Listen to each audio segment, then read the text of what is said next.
Hello! In this video, we will show you how to prepare a great cafe au lait with your Nescafe Dolce Gusto GENIO S.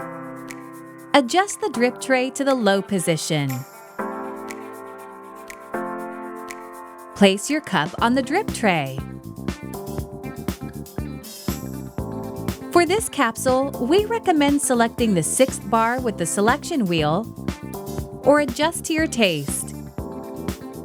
Lift the locking handle and place the cafe au lait capsule in the capsule holder. Push down the locking handle. Then press the Start/Stop button. Wait until the machine stops automatically. It can also be stopped manually at any time by pressing the Start/Stop button. Once the coffee flow has stopped, the level bars and the hot and cold button will start blinking.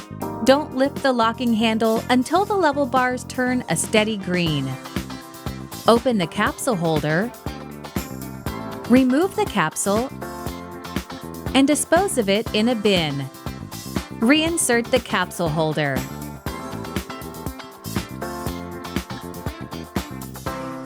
And that's it!